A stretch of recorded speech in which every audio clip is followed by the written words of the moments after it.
Hello, this is Community Unity Now, the D Tycoon Show. Our co-host, Bill Morton, president of the Rogers Park Chamber of Commerce, cannot be with us today. He is recovering from an injury. I am Trudy Leong, administrator of the Rogers Park Chamber of Commerce. Our very special guest today is Max Bever. He is the Director of Public Relations at the Chicago Board of Election. Welcome, Max. Thanks, Trudy. Well, Max, so there is no election in 2025. That's right. Voters did get a break this year in 2025. We know that they've had a lot of elections and there was a lot of attention on the presidential races in 2024. But that doesn't mean that things aren't happening over at the Board of Elections, as well as getting prepared for our upcoming election. That's March 17th, 2026. That's going to be our midterm primary election. So for voters who are seeing candidates collecting petition signatures out right now, that's what they're collecting signatures for, this upcoming primary election in March. Mm-hmm. And they will, every office have their various different requirements about how many petitions to collect. That's right. So all the candidates right now have to collect their specific amount of signatures based off of the state election code. So they can go to Chicago Board of Elections website at chicagooelections.gov at our candidates page if you want to learn more and about those different requirements. But also those candidates are getting a lot more signatures than they're required to because they ultimately try to prepare against what's known as the objection period. These candidates file with their signatures to get on the ballot. Then somebody within that district can file an objection against those petitions if they say, you know, they didn't get enough signatures, or these people don't live at this address, or they weren't collected correctly. But right now, those candidates are out in the streets, and they'll be collecting it through November 3rd of this year. Ultimately, they're filing to be on that March 17th, 2026 primary ballot. So these candidates are filing to be on a party ballot. This upcoming primary is really kind of the first round of the midterm elections. The next one would be November 3rd, 2026. That's the midterm general election. And there's going to be a lot of offices on the ballot. This is the big gubernatorial election. So this is from governor on down in all of the state offices, including treasurer and comptroller. It's also for all of the county board offices. So that's county board president, as well as treasurer, as sheriff, and all of our county commissioners, too. And then we've got our federal offices, too, for U.S. Senate, as well as your local U.S. congressperson. Any other U.S. offices besides those two? Those are really the main two federal. If there's any vacancies in the Illinois Supreme Court or any other circuit courts, they'll appear on that ballot. But I think there's a lot of attention, especially when it comes to U.S. Senator, including many different congresspeople who will not be running again here in Chicago. So we do know Dick Durbin is not going to be running for another term, so there's going to be a lot of candidates that are applying for that job this year. And, Congress people like Jan Schakowsky or Danny Davis who have announced that they're not going to be running again. So there's going to be a lot of people that are filing on the ballot, including for governor as well as all of those other state offices and state races. And the way that we look at that is that that's good. The competition is very good for voter turnout. The more candidates that are out there, the more choices that voters have, the more campaign volunteers that are knocking on doors, talking to people about their different options on the ballot is very good for voter education, is very good for voter turnout. So we expect to hopefully buck the trends that we see for a lot of the primaries as of late. Let's take a look at some of the recent primaries. The presidential primary from 2024, we really only saw over about 26% voter turnout. The last midterm primary, it was 2022. We were coming out of the pandemic, but it was just above 22% turnout. So we'd really love to see that turnout trends be bucked for this upcoming election. What is the average turnout for Chicago? It really depends on a primary. That can be quite low if it's not very competitive, around that 22 or 25 level. If it's very competitive, that's where you can see upwards of 50%. Chicagoans always vote at a higher rate than really the national trends, and when it comes to other major cities, we are a voting city, but we're not immune to these type of trends when it comes to not a lot of competition on the ballot, a lot of incumbents that are running again. So we think that March 17th, 2026 is really going to shake things up, and we hope to see see a good amount of turnout from voters within Chicago. Do you remember what election had that 50% turnout? Yes, that one was a presidential primary back in 2016 as well as 2012. You see a lot of people show up for presidential primaries, but back in 2014 and 2018, we also saw a good amount of people show up for the gubernatorial primaries, especially in 2018, that saw nearly 60% of Chicagoans show out for that midterm primary election. Wow. Yeah, what people don't seem to realize is that the more local an election is, the more those elected offices affect their lives. That's right. And I think that, while the midterm elections aren't as flashy as the presidential year, you're voting on a lot of the statewide offices and a lot of the countywide offices that have a big effect on your daily life. And especially those county offices, too. I think that there's often a lot of attention for who's president of the board and your commissioners, but those those other countywide offices like sheriff and treasurer, they're very important and, have decisions that affect your daily life as a voter. So these are the offices on the ballot. We're going to find out who the candidates are eventually as they start filing. But what can voters do to start researching? You always, take the time to research your candidates, but we've got, several months into the primary election right now. See who's running so far. That can be as easy as a Google search. Many of these candidates have their own websites up and running already, or their own social media pages. So wherever you're on social media, go ahead and see if there's any candidates running within your district or your area. We will have, the ballot and sample ballots and the full ballot posted to chicagoelections.gov later on this year into January 2026 when that ballot is finalized. So really right now, what the voters can do is do that research on your own time. Google is your friend, social media is your friend, and check out who is collecting petitions around your area. If you take public transit, you're often seeing them around the CTA stops, or libraries or restaurants around your area. Take a moment and talk to that petition circulator. Find out what you can about that candidate so far. But when those people are asking for your signature, they're asking for that candidate to be on the ballot, not necessarily your support for that candidate. So if you are running into a petition circulator, you can feel comfortable signing for that candidate and to have them appear on the ballot without feeling any type of pressure of having to support them in the future. What about how do we know that what district we are in, what area we're in, so that we could start the research? Well, we've got that handy at chicagoelections.gov. Go to the Your Voter Information page. You're going to put in your name and address. And that's going to pull up all of your voting information. So that's going to tell you each and every district that you're in from federal down to the local. And just, you're not going to be voting on this in March, but we will be voting on this in November 3rd, 2026 for the midterm general, but for elected school board again. So back in 2024, voted for the first 10 candidates or 10 districts for the school board. They have now turned that into 20 full districts. So those are now sub-districts. Chicago voters just received their new voter card in the mail, but if you go to Your Voter Information at Chicago Election, you're going to see your new school board district, so just know where you are ahead of time once those candidates are coming your way. You'll also see your information if you are on the permanent vote-by-mail roster, and you can also update those details. So if you are on the permanent vote-by-mail roster and you're not yet signed up for primary elections, or you are signed up for primary elections and you want to change your party ballot, you can do that all at chicagoelections.gov. So when they're on the permanent roster, do they still have to, what do they have to do on the primary ballot again? So you have a couple choices if you're on the permanent vote-by-mail roster. You can get your ballots for all the general elections, or you can also sign up for primaries, which does require you to sign up for a preferred party ballot.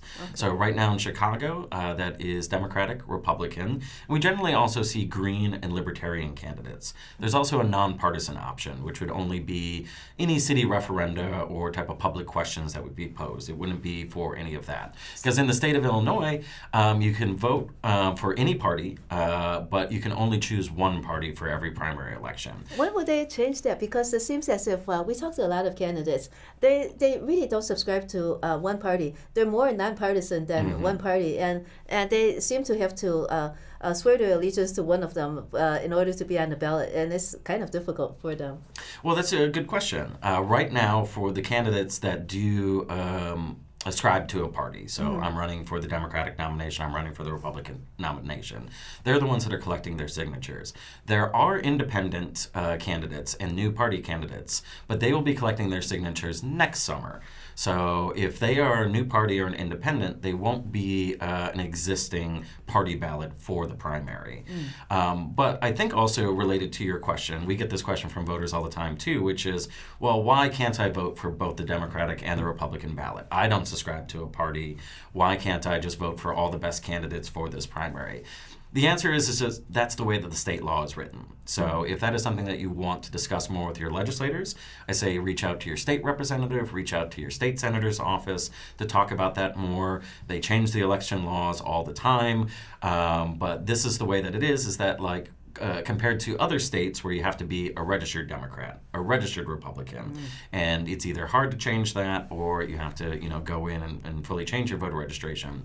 As a voter in Chicago and a voter in Illinois, you can choose any party ballot you want without having it to be an official part of your registration. But you can really only still choose one of those ballots. So say, this upcoming one you want to choose a Republican ballot, but a future you might want to pull a Democratic ballot, you're totally free to do so. The only thing why I keep bringing up that permanent roster, though, is that that's the one where you are choosing a party ballot that's on your record, but you can change that at any time. So and by the time the general election comes along, you could still vote for somebody else and not necessarily the party that you're registered on. That's absolutely right. So again, the primary election on March 17, 2026 is the warm-up. You are nominating these candidates to ultimately be voted upon in November 3rd. And whoever you vote for, again, you do not have to continue that support. But this is choosing between the different candidates. Say that we have 8 Democratic candidates running for U.S. Senator or for a local U.S. Congressperson. This is going to winnow it down to just that one party candidate for that November ballot. Sometimes when the petitioners ask us for signatures, we really want to have everybody on the ballot. Let's say there is one office. Are we allowed to sign more than one for one candidate? Because we really don't. We're not planning to actually vote for that person. We just want to help that person be on the ballot. So is it okay to sign? Let's say for senators, U.S. senator. Could we sign for more than one candidate? I'm glad that you brought that up because this is what comes up in electoral board sessions quite often. But you really should sign for one candidate. You can sign for multiple, but if it comes up in an objector status, they might find who you signed for first and then strike your name from another type of petition. So if you are, this is why it's a good time to do some research. It is a good time if you're already thinking of maybe supporting one of these type of candidates, signing only that person's petitions, because these type of questions come up later in the electoral board session. It's different compared to other different elections. Of course, the Illinois election code gets very complicated, but the best practices really is being able to sign for one candidate per office. And that applies to any office, no matter at what the level of government. That is for the candidates that will be appearing on the March 17th ballot. Okay, and so recently you did a canvass, and how does that canvass apply to the what district and what area we are in? Thanks for bringing that up too. That is what we've been busy with this summer. Is every single year the Chicago Board of Elections undergoes what it calls a voter canvass.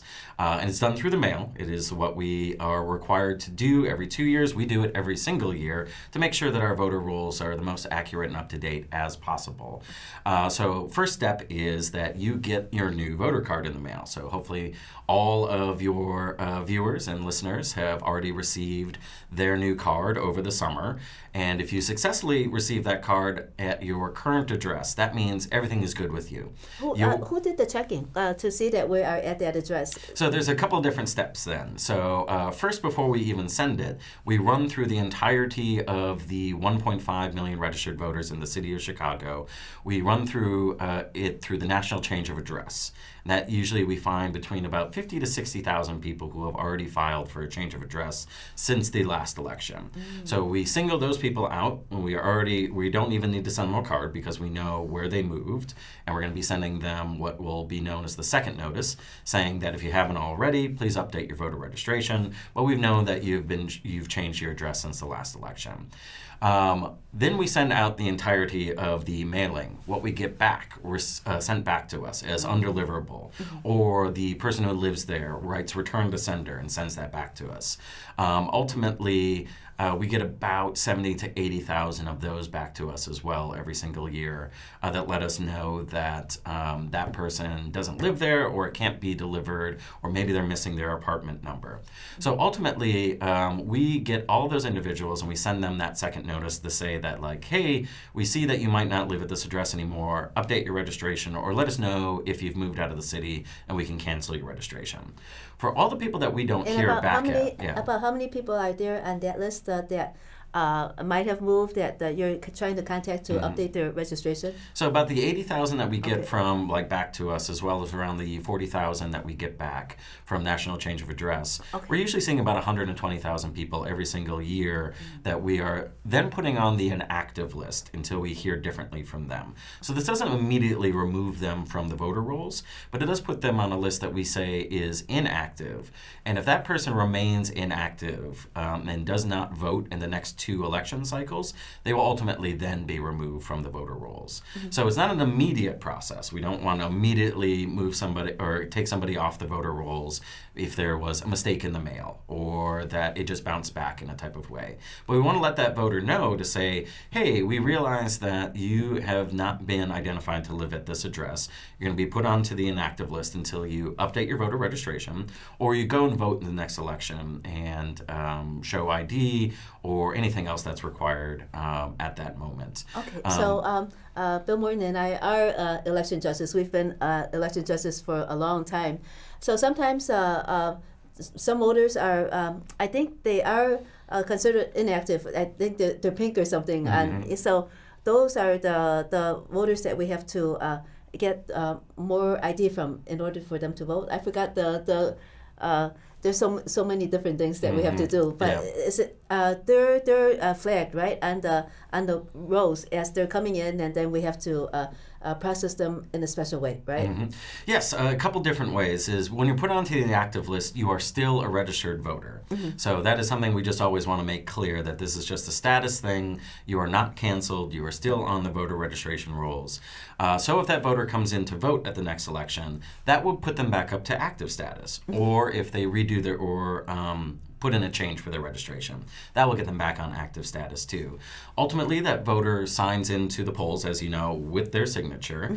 However, if they're on the inactive status and they have moved, then often election judges will just update their registration, ask for ID on site or proof of that new residence, and update their registration because we have same-day registration in the state of Illinois. Otherwise, that inactive voter could just sign in if they're still living at the same address, just affirm that they still live at that same address, and then vote on the spot.